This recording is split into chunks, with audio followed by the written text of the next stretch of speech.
Dari 4 aktivitas tadi ya, dari mulai pemeriksaan visual, kemudian TLS dan pengukuran geometrik, semua sudah kita lakukan. Kemudian untuk yang pemeriksaan visual tentunya rutin tiap tahun dilakukan, TLS hanya 1 kali, kemudian ini geometrik per 2 tahun ya, per setahun, tiap tahun juga dilakukan. Nah, yang terakhir yang tadi SIMS itu sedang dalam proses, karena memang seperti disampaikan Pak Fitri tadi, kita tidak bekerja sendirian untuk yang SIMS ini, perlu persetujuan dari KKJTJ, Komite Keselamatan Jalan, Jembatan, dan Terowongan. Itu juga yang dibawa komite di bawah Kementerian PU. Nah, saat ini kita sedang dalam tahap perencanaan sebenarnya. Perencanaan untuk menentukan metode yang dipakai seperti apa, instrumen yang mau dipasang apa saja, kemudian tadi sampai ke titik-titik yang dipantau seperti apa. Karena tadi saya sampaikan ada 800 titik, kalau semuanya dipasang ya bagus sih, cuma ya duitnya bagus juga, ini mahal sekali. Jadi disepakati ada 15 titik yang untuk struktur atas, mewakili beberapa kondisi tadi, karena memang kelihatannya kita sama, tapi ada beberapa jenis balok atau span yang dipasang di sana, kemudian juga mewakili juga 3 lokasi fondasi di mana pada saat konstruksi memang ada perubahan. Jadi memang perlu dipantau apakah perubahan tadi berdampak atau tidak. Jadi kita sedang menunggu waktu lagi untuk presentasi terakhir ke Kementerian PU terhadap desain dari sistem monitoring kita. Tapi sudah disepakati 18 titik, tinggal metodenya sama alatnya yang dipasang. Kita diskusi di alat ini sekarang. Apakah disetujui atau tidak? Nah, ini mungkin kalau ini disetujui, harapan kami di tahun ini kita bisa mulai masang alat-alatnya. Tahun depan kita sudah bisa mulai menjalankan sistem ini. Demikian Pak Anton dari kami. Saya kembalikan. Terima kasih. Baik, terima kasih. Kita berikan aplaus yang meriah kepada kedua narasumber kita.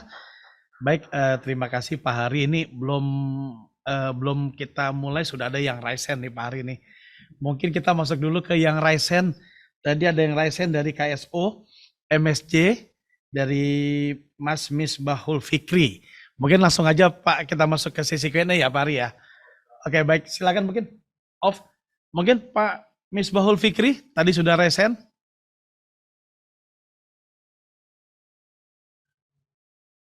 Sudah off ya? Oke, baik. Terima kasih. Gini, tadi Pak Hari, ini sebelum masuk ke pertanyaan di kolom chat, mungkin bagi para peserta, para rouser yang ingin bertanya secara resen, kita tunggu. Oke, mungkin karena memang belum Pak Hari, mungkin saya mau nanya nih Pak. Saya yang nanya nih Pak. Ada pertanyaan titipan Pak Hari, tadi Pak Hari udah menyampaikan dari awal, mulainya jembatan layang itu KM 10 sampai KM 48, 80 km per jam, itu ada emergency access ada 8 titik, parking bay ada 4 titik, dan untuk sahamnya saat ini yang kemarin di Juli itu 40% JTT dan rencana 40% akan divestasi ke mitra strategis, 20%-nya RSP, saat ini 40% jasa marga ya Pak Hari. Oke. Nah, saya mau nanya nih Pak Hari, kira-kira terkait divestasi yang 40% yang ke mitra strategis nih, kira-kira pengaruh nggak tuh Pak Hari itu ke program pemeliharaan yang saya lihat sangat berpengaruh sekali nih Pak Hari. Mungkin itu Pak Hari pertanyaan dari saya Pak Hari. Waduh, ini pertanyaan di luar konteks sebenarnya. Sangat mengagetkan. Tadi Pak Hari menyebutkan tuh. Gimana tuh Pak Hari? Mungkin itu teman-teman yang teknik mungkin ya tetap harus tahu ya ini ya, karena ini berkaitan dengan masalah korporasi yang memang biasanya sih teman-teman teknik menghindari hal ini, tapi kita harus tahu karena kita juga sekarang jasa marga sudah ada di level itu. Terkait proses divestasi saham kita ke saham jasa marga ke mitra strategis kita, memang pada saat proses mereka melakukan semacam uji tuntas atau due diligence, ada beberapa aspek finansial, ada aspek teknis, dan kemudian administrasi, SDM dan sebagainya. Nah, kalau terkait ini, program pemeliharaan ini kan masuk di aspek teknis ya. Tentunya program ini sudah kita susun sedemikian rupa sehingga siapapun nanti yang akan masuk ke sini, itu juga tahu bahwa kita perlu melakukan tindakan-tindakan untuk memantau kesehatan jembatan kita. Nah, ini hal-hal ini sudah dikomunikasikan ke pihak calon mitra kita. Jadi artinya siapapun nanti yang jadi atau enggak, misalnya terburu ya, tapi harapan kita ini harus jadi nih. Karena ini juga kalau ada divestasi ini jalan kan ya lumayan pendapatan buat kita, buat jasa marga. Mereka sudah tahu apa yang akan kita lakukan, prosesnya sampai di mana, hasilnya seperti apa, dan kemudian kalau ada konsekuensi biaya, mereka juga sudah menyadari itu. Artinya siapapun yang masuk program ini tetap harus jalan dan tidak akan berubah. Itu Pak Anton. Jadi Oke, tidak baik. akan mengubah apapun di sini. Oke, baik. Jadi si calon mitra strategis nanti harus paham dan harus masuk ke teknisnya juga Pak Ari ya, Ya, supaya dia juga bisa memahami ya. Dan memang divestasi ini mudah-mudahan bisa menjadi modal untuk Jasa Marga ke depannya yaitu Pak Ari ya. betul Pak. Oke, baik. Terima kasih Pak Ari. Nanti ada pertanyaan saya nih, ada titipan nih Pak Ari selanjutnya nih. Tapi ada pertanyaan nih Pak dari Pak Sujarpadi. Mungkin kita spotlight panitia. Silakan Pak Sujarpadi langsung bertanya ke narasumber kita. Silakan. Di unmute. Oke, silakan. Oke. Assalamualaikum warahmatullahi wabarakatuh. Selamat sore Pak Hari. Waalaikumsalam Pak Jarbadi. Ini mau menanyakan Pak, untuk masalah kenyamanan di Jalan Layang MBZ, sebetulnya kan di tiap lajur masuk itu kan sudah ada double portal ya. Sementara ini pemakai jalan kan masih banyak yang memaksakan ingin memasuki lajur MBZ. Nah kemarin terakhir itu ada mobil yang nabrak tuh double portal, sehingga mengurangi kenyamanan yang lain. Nah tindakan atau sosialisasi terhadap pemakai jalan yang lain biar tidak terulang seperti apa? Mungkin itu aja sih Pak. Terima kasih. Assalamualaikum. Waalaikumsalam. Silakan mungkin Pak Hari Oke, langsung baik. dijawab. Terima kasih. Mungkin nanti kalau kurang mau ditambahkan Pak Fitri ya. Jadi ada beberapa hal yang kita lakukan. Yang pertama kita akan menambah rambu ya. Menambah rambu sebelum masuk on ramp kita baik di jalur A maupun jalur B. Itu sudah kita lakukan di jalur A, jalur B dalam proses. Kemudian juga ada law enforcement juga. Di bulan Juni ya, Pak Fitri, Juni kita melakukan sosialisasi ke pemakai jalan, tidak hanya untuk golongan besar, tapi untuk golongan kendaraan barang. Karena memang dari ketentuan di Kementerian Perhubungan, jalan tol MBZ ini hanya boleh dilewati golongan 1 yang non-niaga. Artinya mobil box, pickup nggak boleh masuk, walaupun dia golongan 1. Jadi itu juga sudah dilakukan sosialisasi dan sekarang memang dalam tahap penegakan. Jadi kalau ada yang menekat masuk ya pasti akan ditilang. Itu Pak Jarbadi, ada tambahan mungkin Pak Fitri? Ya, Mungkin Pak, bisa terima menjawab kasih. Pak Jarbadi. Terima kasih atas penjelasannya. Terus berlanjut kepada masalah batas kecepatan. Ya. Sebetulnya kan kecepatan di layang tuh udah dibatasi maksimal 80, terus ada monitor ETLE. Ya. Terkait dengan yang melebihi batas kecepatan itu seperti apa ya Pak? Ya mungkin kalau batas kecepatan kita sudah punya ETLE, tapi kembali lagi saya katakan nanti mungkin detailnya seperti apa Mbak Fitri, tapi yang kita tahu adalah kewenangan penegakan bukan di kita sih Pak Jarbadi. Jadi data tersebut ada di capture, dikirim ke pihak kepolisian, yang memang follow up berikutnya dari pihak kepolisian sih. Mungkin ada nambahnya. Izin menambahkan, izin Pak Sujarpadi. Jadi memang kita sudah memasang ETLE ya yang dikoordinir oleh OMM Jasa Marga Pusat. Nah, memang itu sudah terkoneksi dengan Korlantas Metro Polda Metro Jaya ya. Nah, memang secara penindakan itu dilaksanakan oleh Korlantas, Pak. Jadi kami hanya menyediakan fasilitas sarana untuk CCTV ETLE-nya seperti itu. Dan memang kalau untuk penindakan betul kata Pak Hari itu wewenangnya bukan di Jasa Marga ya, Pak, tetap di Korlantas seperti itu. Memang di atas sekarang karena mungkin nyaman juga ya Pak ya, jadi orang-orang kadang-kadang tidak terkendali nih kecepatannya seperti itu. Iya. Ya, terima kasih Pak. Ya, Baik, gimana? kasih, Cukup Pak Sujarpadi? Atas penjelasan. Oke, baik. Terima kasih Pak Sujarpadi. Jadi untuk walaupun golongan 1, jadi di on ramp-nya tuh di awal tuh Ambon dan Bandung tuh tetap mobil box itu nggak bisa masuk, itu kena tuh dengan double portalnya ya Pak Sujarpadi. Oke, baik. Kadang-kadang suka ada yang maksain sampai kebentur tuh portalnya sampai rusak gitu. Iya. Kan kita juga nanti yang repot ya. Pemakai jalan lain juga pada repot juga. Baik, terima kasih tadi disampaikan oleh Pak Hari, nanti akan dimaksimalkan dengan jam operasinya. Baik, terima kasih. Oke, mungkin pertanyaan selanjutnya dari JMTM, dari Mas Bagus.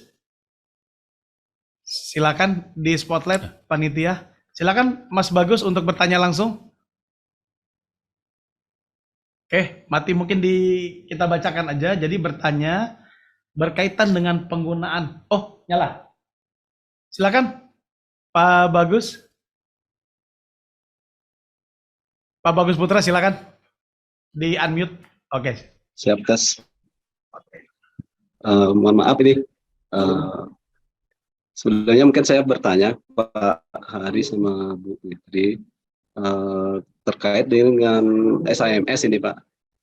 Nah, saya masih belum jelas, Pak, kaitan dengan SIMS, sebab disebutkan kan kita harus mengajukan izin dulu ke KKJTJ ya, Pak ya. Nah, ini itu kaitannya dengan izin apa ya, Pak? Kalau boleh tahu.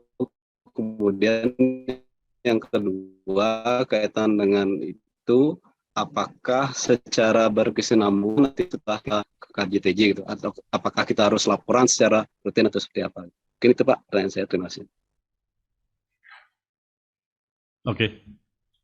Baik, jadi terkait KKJT tadi, memang ini adalah salah satu istilahnya kewajiban yang harus dilakukan oleh bisa badan usaha, bisa instansi yang mengelola jembatan khusus. Jadi ini hanya berlaku kalau kita mempunyai jembatan khusus. Kriterianya macam-macam jembatan khusus itu. Nah, MBZ masuk ke dalam kriteria itu. Nah, kalau masuk ke dalam jembatan khusus, segala tindakan yang dilakukan di struktur itu harus izin ke KKJTJ. Nah, memang SIMS adalah tadi sistem monitoring kesehatan struktur, itu memang desainnya harus sepersetujuan KKJTJ. Jadi itu terkait dengan tadi di titik mana akan dipasang, alat apa yang dipasang, data apa yang harus dikumpulkan, dan sebagainya. Nah, itu memang ada kewajiban tiap tahun kita harus lapor ke KKJTJ. Nah, memang desain awal kami hanya mendesain untuk 5 tahun saja. Ini dilakukan. Jadi 5 tahun kita pasang alat ini, kita pantau, tiap tahun kita ada laporan ke sana.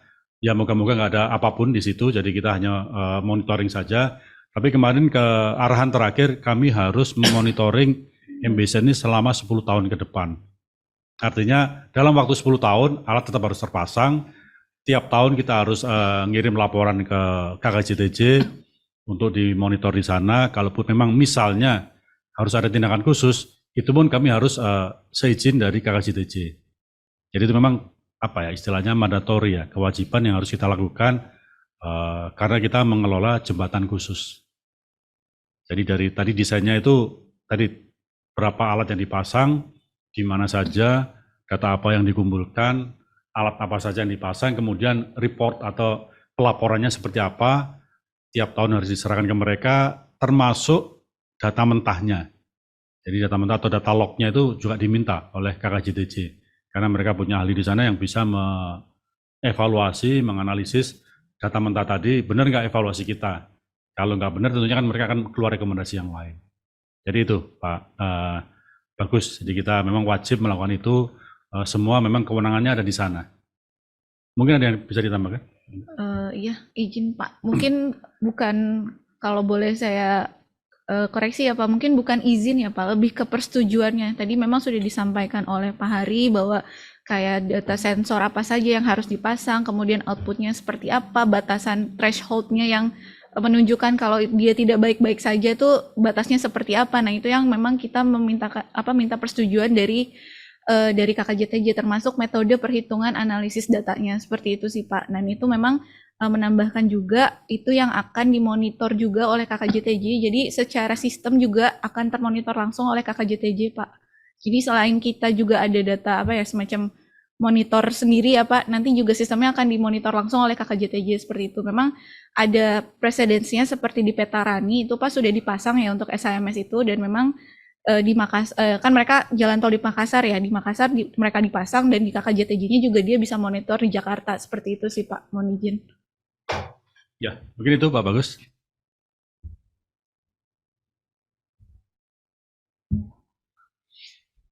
Terima kasih Pak Hari. Oke, baik. Terima kasih Pak Bagus Putra. Kita masuk ke pertanyaan selanjutnya Pak Hari dari Muhammad David. Tanya, dalam konstruksi tol yang panjang jembatannya, apakah nantinya dapat menjamin keselamatan masyarakat, khususnya yang melintas di jalan tol tersebut, bila mana ada jaminan yang berupa macam apa, apalagi semakin banyak roda, baik roda muatan berat atau ringan, yang melintas, maka makin berat dalam menyangga di tolnya sendiri. Mungkin ini maksudnya apa ya? Keselamatan dalam arti berlalu lintas atau terkait keselamatan strukturnya sendiri. Nah, kalau Sepertinya ke strukturnya ya Pak. struktur ya, oke. Kalau berlalu lintas kan tentunya sudah jelas ya aturan bakunya. Jadi memang kalau untuk keselamatan strukturnya sendiri mungkin dulu sudah sempat dijelaskan ya sesi sebelumnya terkait MBZ. Dalam tahap perencanaan memang hitungannya sangat ketat. Jadi juga ada simulasi di situ. Kalau kita jembatan ini menerima beban. Dan sebenarnya MBZ ini sebenarnya bisa dilalui oleh kendaraan apapun. Ini karena kebijakan pemerintah maka hanya boleh dilewati golongan 1. Sebenarnya jembatan kita ini didesain untuk trailer yang berat pun bisa naik di atasnya. Nggak ada masalah sebenarnya. Tapi ini karena ya kemarin rame-rame di awal seperti itu, akhirnya pemerintah ngambil keputusan hanya boleh dilewati golongan 1. Artinya sebenarnya jaminannya pada saat kita kemarin mendesain, itu ini sudah didesain untuk kendaraan berat juga bisa. Kemudian pada saat pelaksanaan, tiap tahapan pun ada tesnya. Jadi misalnya pondasi setelah selesai dipasang ya kan ini bore pile, ada tes beban atau istilahnya PDE test ya. Apakah dia memenuhi standar bebannya atau enggak. Nah kalau tidak memenuhi apa yang dilakukan, itu sudah semua dilakukan pada saat konstruksi. Pada saat kita selesai ini, kan juga ada sertifikat layak operasi. Nah ini sertifikat layak operasi ini tidak hanya menyangkut untuk trafficnya saja, tapi juga terhadap strukturnya. Jadi semua tahapan kita dites.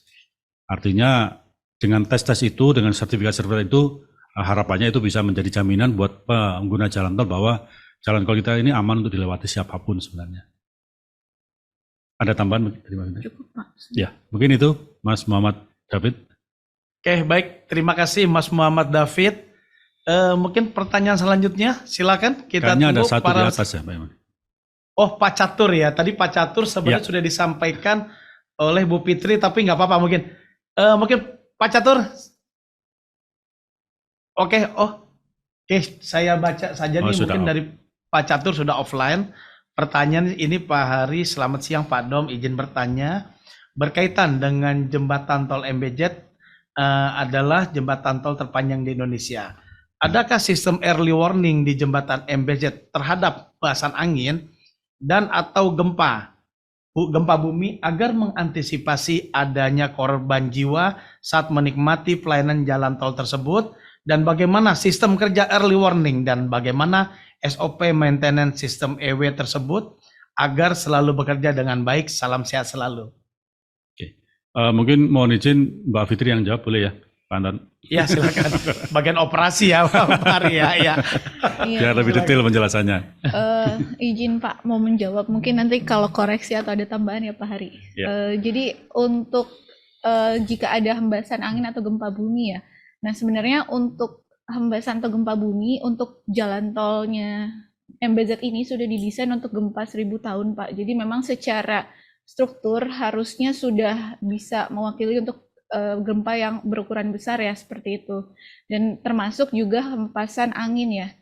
Nah, mungkin seperti itu. Jadi kalau misalnya ada early warning sistemnya untuk terutama untuk angin ya, dari sisi operasional mungkin kita akan memberikan memberikan warning baik itu di VMS, karena kita kan punya VMS ya Pak, di on ramp akses masuknya MBZ maupun di jalur Jakarta Cikampek sendiri seperti itu, bahwa ada hembusan angin besar seperti itu, jadi agar pengguna jalan berhati-hati. Nah untuk gempa sendiri sebenarnya kalau gempa kita kan tidak bisa meramal bahwa akan ada gempa 5 menit lagi gitu kan, nggak bisa ya. Nah cuman tadi yang sudah disampaikan oleh Pak Hari bahwa untuk MBZ sendiri memang sudah sudah didesain 1000 tahun dan sudah lulus layak fungsi ya Seperti itu. Jadi secara kekuatan struktur harusnya tidak menjadi masalah. Seperti itu. Memang untuk struktur sendiri memang didesain untuk untuk melayani beban gempa. Jadi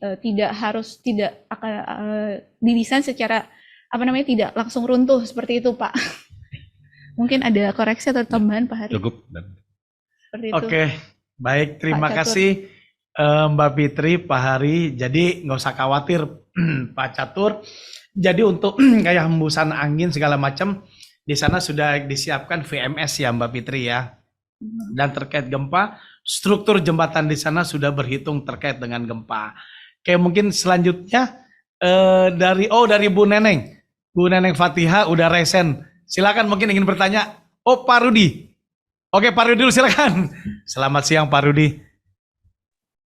Siang Pak. Wah, Pak Direktur Teknik BOR, Pak Pari. Mau Berat kemana ini. nih? Ini berat pertanyaannya Ya. pasti. Oke, silakan. Enggak Pak Ari, cuman berbagi pengalaman aja Pak Ari. Bukan berbagi ya.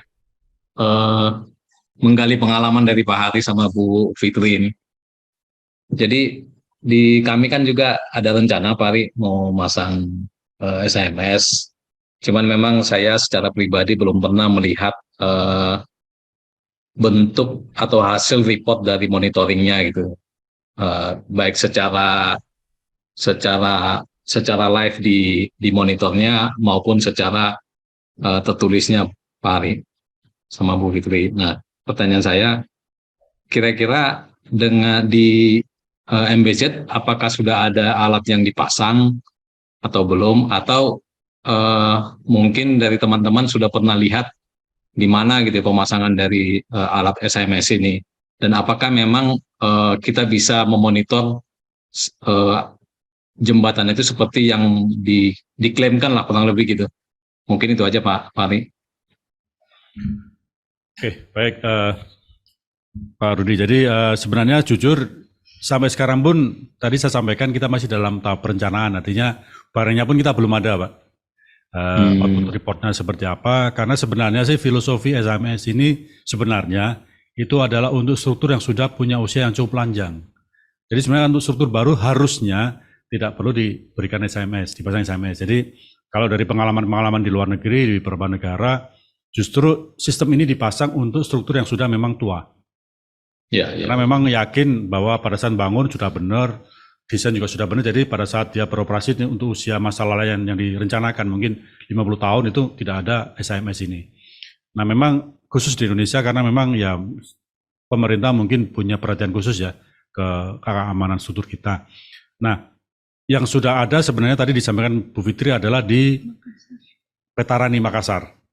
Kami memang belum melihat sendiri, tapi kalau dari informasi konsultan kami itu pun akan berbeda dengan yang akan kita pasang di sini.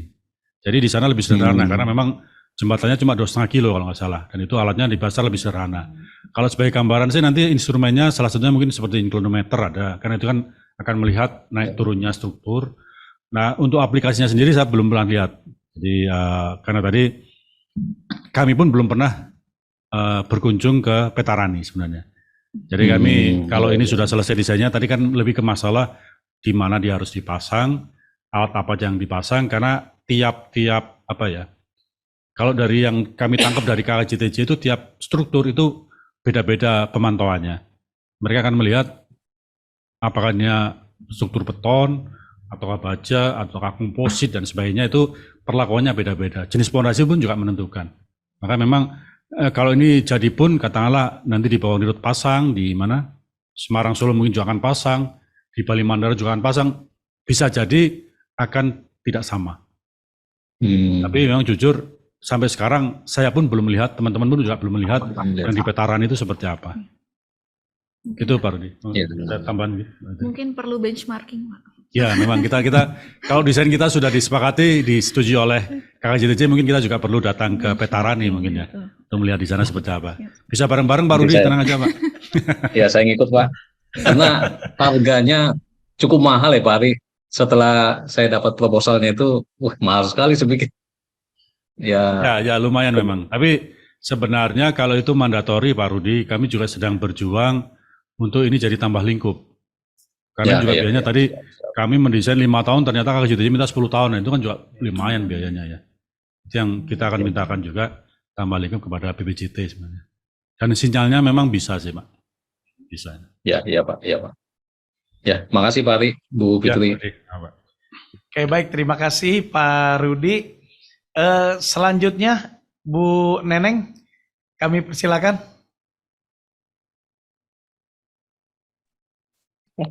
Terima kasih kesempatannya Pak Anton. Suara saya terdengar dengan jelas Kak ya? Sudah Jelas, terdengar Bu bagus. Neneng. Oke, siap-siap. Pembuka doa membaca Al-Fatihah, perkenalkan saya Neneng Fatihah. Biar Pantun. dibilang cakep Pak. Biar dibilang, nggak bercanda aja. Terima kasih Pak Hari, Bu Fitri ya? Fitri. Oke, kesempatannya. Kalau saya melihatnya Pak, ada nggak sih potensinya MBZ ini sama seperti kita yang di bawah ya? Suka ada kehilangan itu loh Pak, besi-besi, terus sekrup, seperti. Karena ini kan lalu lintasnya di atas, saya Ya. pikir juga mestinya pengamanannya lain dengan yang kita yang di bawah. Itu aja sih Pak, terima kasih. Ya baik Bu Neneng, jadi sama sebenarnya sih di atas di bawah kehilangan itu ada. Kalau kami di atas kan yang barang yang bisa dijual kembali ya kan, biasanya dari baja ya. Kalau dia ngambil yang balok baja kita ya setengah mati nggak bisa lah. Tapi kan kita di atas itu juga ada istilahnya tutup untuk drainase atau grating kita itu dari baja. Dan memang beberapa kali sempat kehilangan, tapi sempat bulan lalu ya ada yang bisa ditangkap orangnya, yang ngakunya gila, tapi sebenarnya masa orang gila bisa ngambil barang seperti itu juga hal yang ini. Tapi artinya sama, ada kehilangan kami di atas.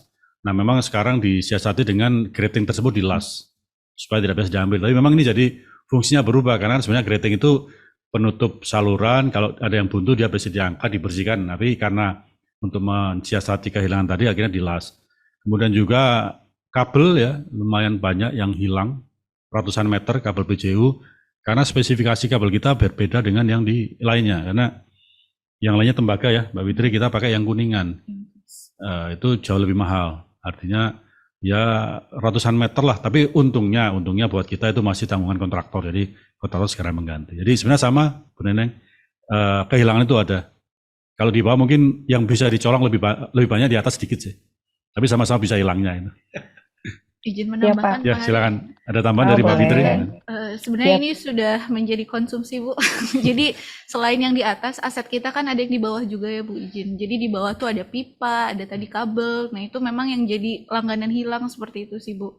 Nah memang untungnya sekarang karena masih masa pemeliharaan, jadi kami masih bisa meminta ke kontraktor seperti itu. Tapi memang kontraktor juga kadang-kadang, loh ini kok hilang terus kayak gitu sih Bu. Nah itu memang akal-akalan kita lah supaya bisa tetap berfungsi seperti itu. Dan kita juga minta tolong ke JMTO supaya kamtipnya ini mengamankan bukan aset yang di atas maupun di bawah juga seperti itu sih Bu. Cukup Bu Neneng?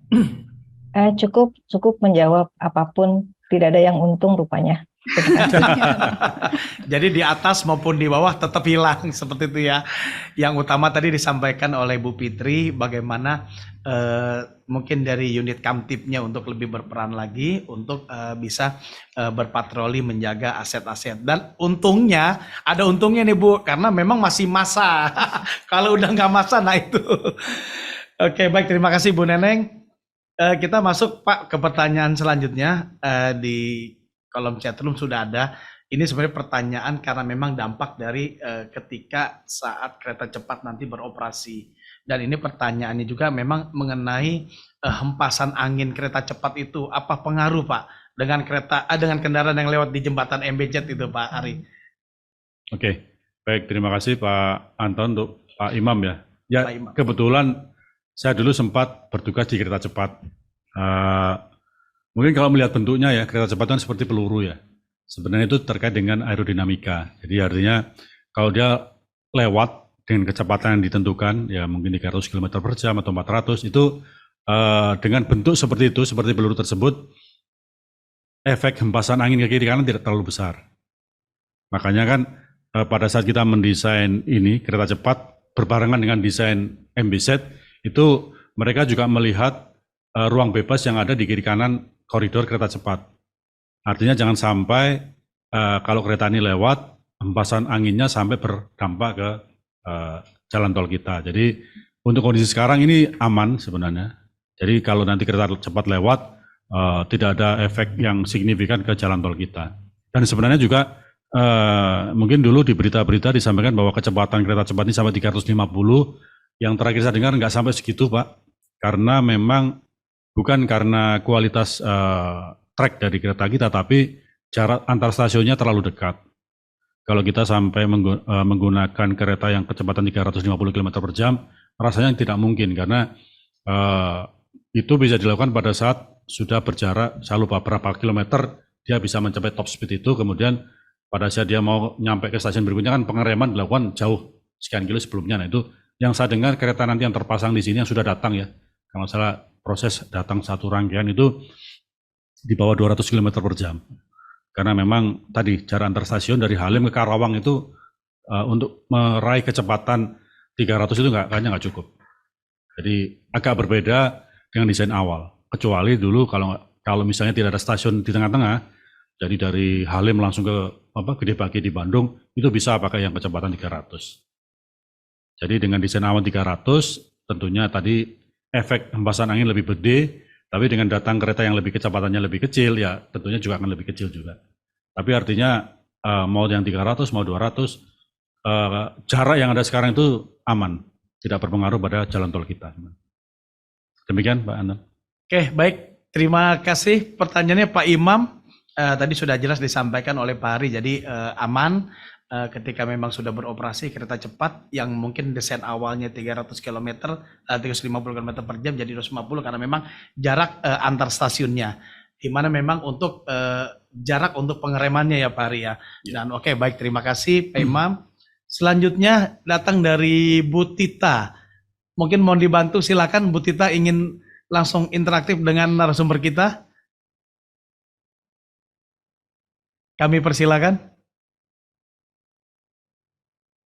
Dari JMRB.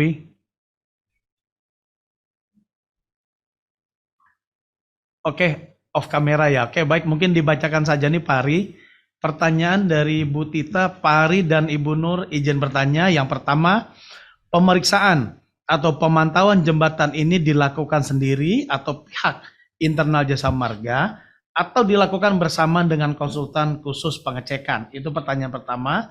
Pertanyaan selanjutnya, dalam pemeriksaan ini outputnya adalah tegangan dan deformasi.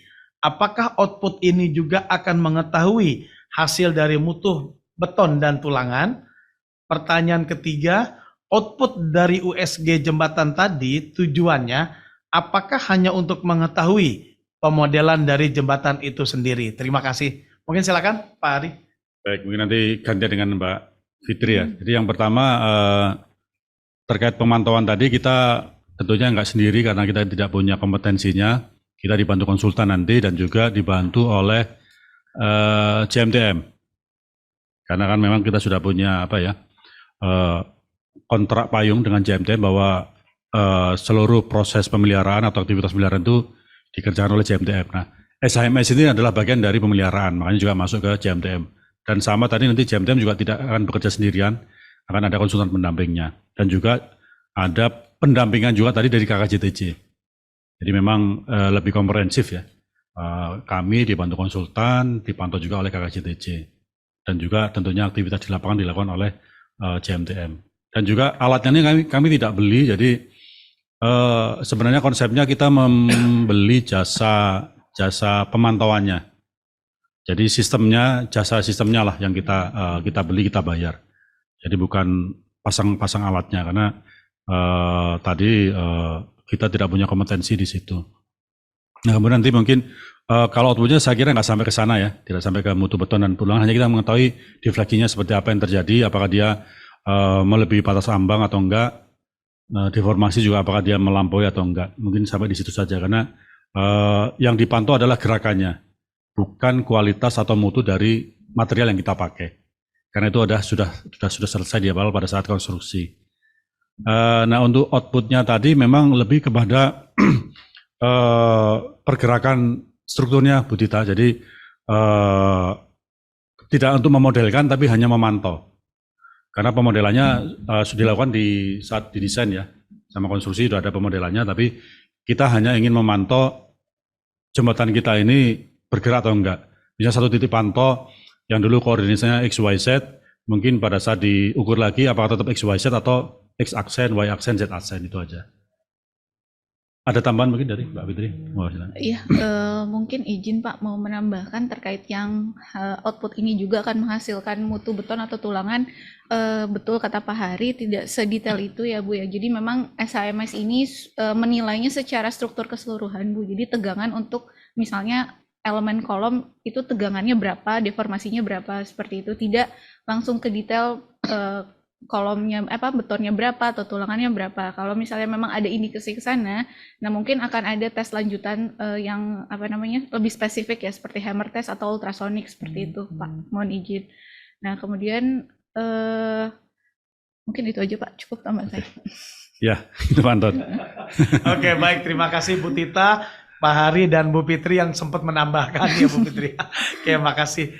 Pak, karena memang sudah jam 3, Pak Hari, Bu Fitri, ini ada pertanyaan terakhir. Ya. Dan pertanyaan terakhir ini memang hampir sama nih, mengenai biaya nih. MCU-nya jembatan tadi ada USG dan segala macam nih Pak Hari nih. Nah ini ada pertanyaan dari Amrinawe. Izin bertanya, kira-kira berapa biaya OPEC untuk pemantauan kesehatan jalan tol MBS? Iya. Per tahunnya ini. Oke.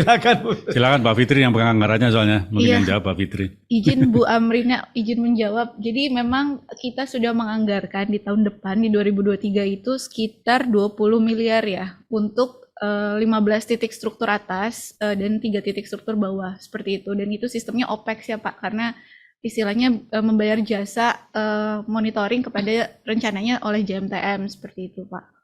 Mungkin itu Pak, ada tambahan dari Pak Hari? Cukup saya kira itu. Oke, ya, baik. Cukup ya Pak Hari ya? Ya. Oke, Bu Fitri terima kasih.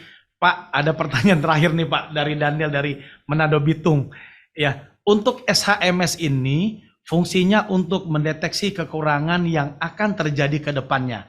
Apakah alat ini perlu difabrikasi Pak untuk tiap tahunnya?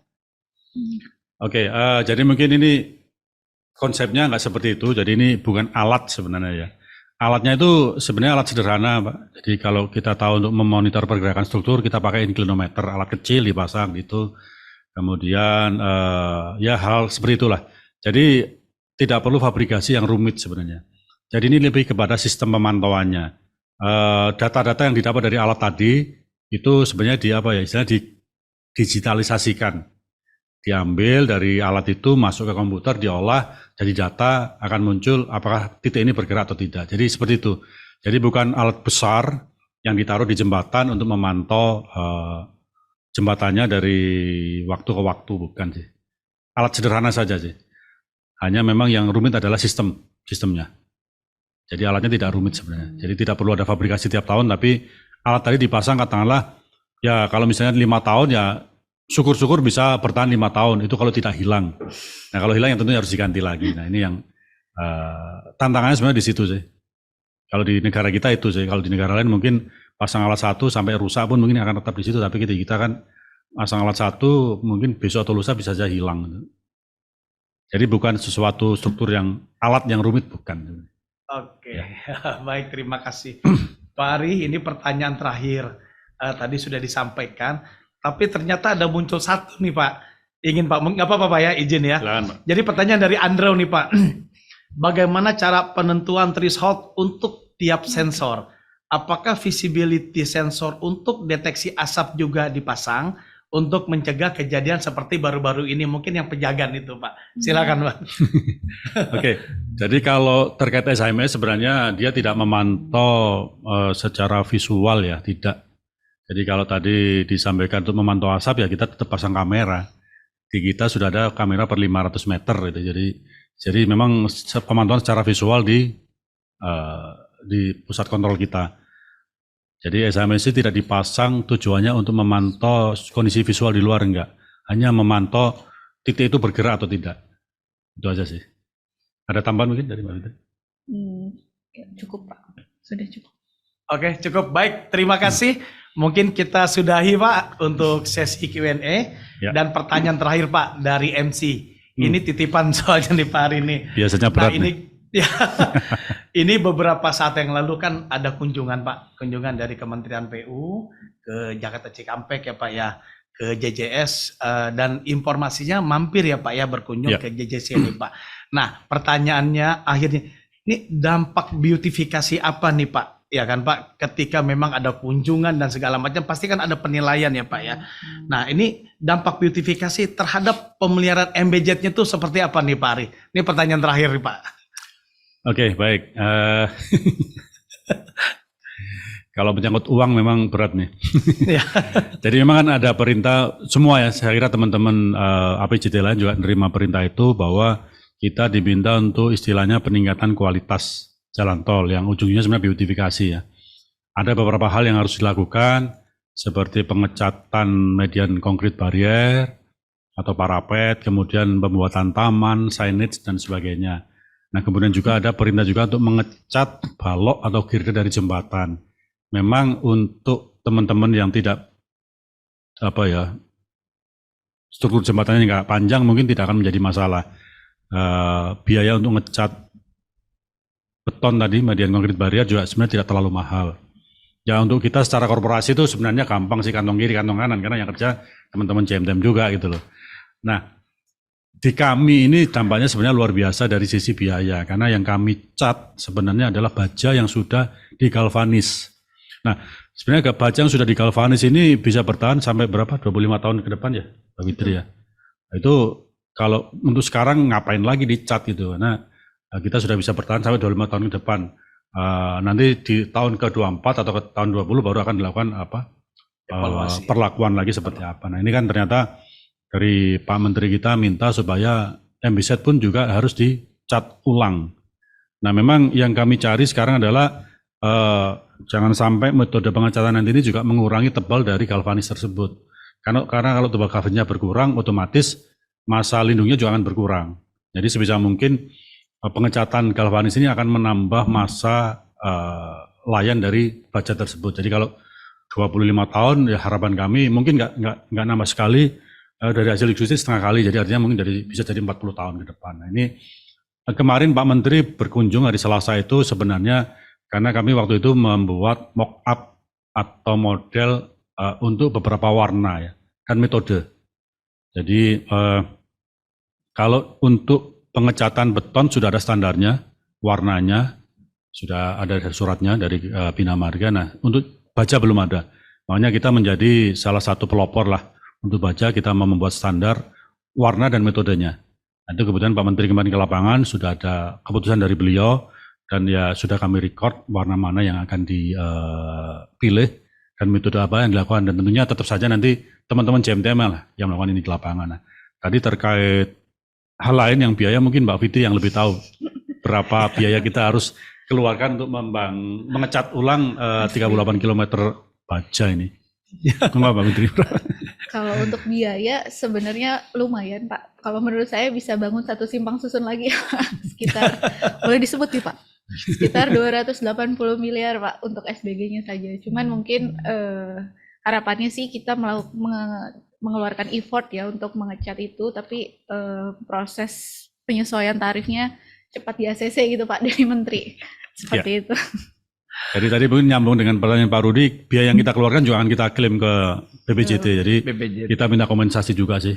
Kalau hampir 300 miliar tadi kita buang sia-sia kan ya. Saya kajian dari mana nanti? Mahal kalau kata Pak Rudi. Betul. Baik, terima kasih Pak Hari, Bu Fitri. Kita berikan aplaus yang meriah kepada kedua narasumber kita. Ya, baik, terima kasih Pak Hari, Bu Fitri yang berkenan menjadi narasumber kita di acara Jam Talk kita. Kita sudahi karena memang waktunya yang memang sudah terbatas. Mungkin kalau untuk pertanyaan nanti bisa langsung ke narasumber kita ya. Ingin bertanya lebih lanjut lagi. Terima kasih para roster. Kita masuk ke sesi selanjutnya. Mungkin Pak Hari bisa memilih 3 penanya terbaik. Silakan Pak Hari. Mungkin bisa tolong ditampilkan lagi yang ini. Oke, baik, silakan ditampilkan Pak Yon untuk penanya-penanya tadi. Biar nanti narasumber kita yang memilih 3 penanya terbaik. Mungkin yang pertama Pak Sujarpadi tadi, Oke, baik. Selamat Pak Sujarpadi. kemudian Pak Imam, Imam Sopyan, OMM, MM, dan terakhir Bu Tita. Bu Tita. Baik. Bu Tita ini Terima sangat berat kasih. pertanyaannya. 3 pertanyaan Pak Ari. Ya, Bu Tita. Tentang USG. Oke, baik. Terima kasih. Selamat kepada para pemenang. Pak Sujarpadi, Pak Imam Sopyan, Bu Tita. Silakan berkenan untuk menghubungi dari tim kami. Baik, terima kasih. Untuk selanjutnya, mungkin dari Pak Hari ada closing statement atau arahan atau mungkin yang lainnya, silakan Pak Hari. Baik, terima kasih Pak Anton. Untung saya nggak diminta untuk berpantun ya. Ya. Saya nggak bisa berpantun soalnya. Jadi mungkin sedikit ya menyampaikan pendapat sedikit. Kita itu Grup Jasa Marga sudah dikenal bisa membangun jalan tol dengan model apapun ya. Mau jembatan, mau jalan tol at-grade, mau di atas laut, kita semua punya pengalaman itu. Mau membangun jalan tol di atas jalan sedang beroperasi, sudah bisa kita buktikan di MBZ ini. Nah, memang tahapan berikutnya adalah merawat, memelihara. Itu kadang-kadang ya banyak PMU yang beredar, orang Indonesia itu bisa bangun, nggak bisa ngerawat. Tapi mungkin mari kita buktikan bahwa Jasa Marga ini tidak seperti itu. Kita bisa membangun dan kita bisa merawatnya dengan baik. Kita sering dibandingkan mungkin kalau melihat jembatan Cikubang ya di Cipularang, jalan tol kita Cipularang, jembatan Cikubang, di sampingnya adalah jembatan kereta api yang sudah berusia 100 tahun. Nah, mari kita buktikan bahwa kita kita bisa merawat jalan tol kita sebagaimana mungkin di Kementerian Perhubungan atau teman-teman kereta api bisa merawat rel kereta mereka selama sekian tahun itu. Kita punya MBZ, kita punya Bali Mandara, kita punya, ada satu lagi yang mungkin teman-teman lupa, ini bukan struktur yang sepanjang seperti MBZ ataupun Bali Mandara, tapi ini justru jembatan yang tidak terlalu besar kalau melihat ukurannya, tapi berada di lokasi yang kritis. Ini teman-teman di Semarang, Solo. Pak Praryudi yang sedang menghadapi masalah itu, ada jembatan Susukan dan sebagainya. Itu mari kita bersama-sama ya, kita berbagi ilmu, kita berbagi keahlian, supaya kita bisa merawat jalan tol kita ini, apapun bentuknya,